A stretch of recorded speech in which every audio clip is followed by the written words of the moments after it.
When you're walking on the street, why should you be bothered whether somebody is a woman or a man? Why are you bothered what is in somebody's pants?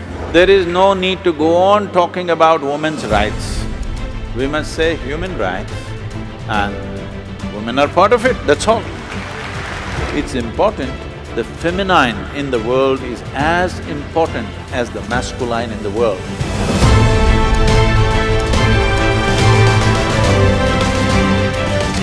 Sadhguruji, what is the quality you find in an Indian woman when compared to the world woman, other countries?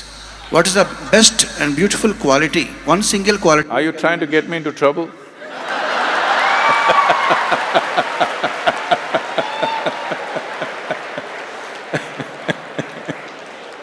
How she is different and how she is greater than when compared to the other women all over the world?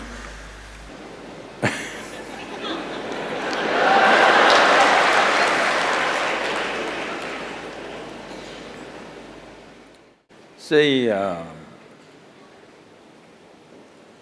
don't know why we are putting only women on the focus.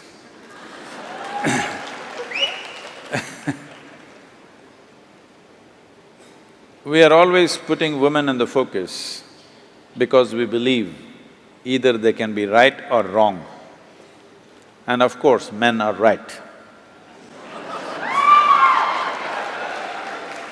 So because we are always right, we are looking whether this is the right kind of woman or the wrong kind of woman. You must understand, for whatever reasons, the nature has given a larger responsibility for the woman in terms of bearing a child and having a profound influence on the child in the early part of child's life. And when we talk about a child, don't think this is about reproduction.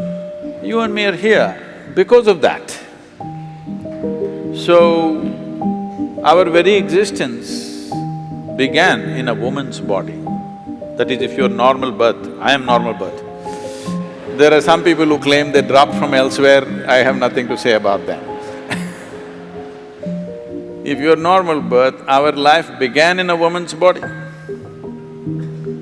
And today, the simple biological factors of being male or female, we are exaggerating it too much. I'm saying, when you're walking on the street, why should you be bothered whether somebody is a woman or a man? Why are you bothered what is in somebody's pants? It's not your business. Only in bathrooms and bedrooms it should matter, nowhere else. In the working places, on the street, wherever else we are, why should it matter whether somebody is a man or a woman?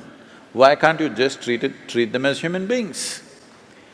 I think we are excessively focused on this, which is creating a very unhealthy atmosphere. That means we are constantly over-infatuated with body parts, that is why we are going on recognizing people as… by their gender. You are not recognizing people by their intelligence, by their capabilities, by their competence, only by their gender.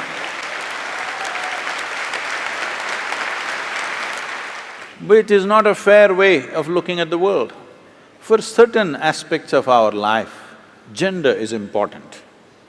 But for rest of the life, how much brains you got is important, how much capable you are is more important. Gender is only valid in certain relationships.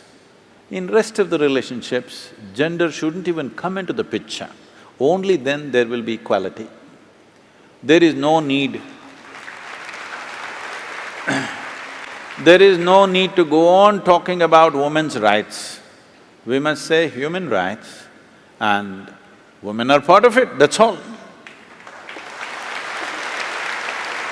So, about the Indian woman,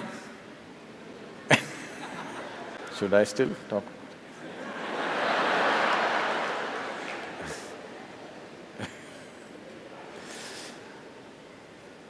In this country, for a long time, we've nurtured many wonderful things.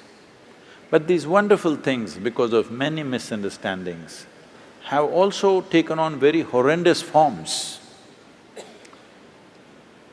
When I say it's taken on horrendous forms, many simple things which were done for the protection of the woman, for the well-being of the woman, have become discriminatory over a period of times and taken on very horrendous forms of exploitation. We must look back and see why these little things were created. If we don't address these things, the Western world is on a binge because they want to make male and female equal.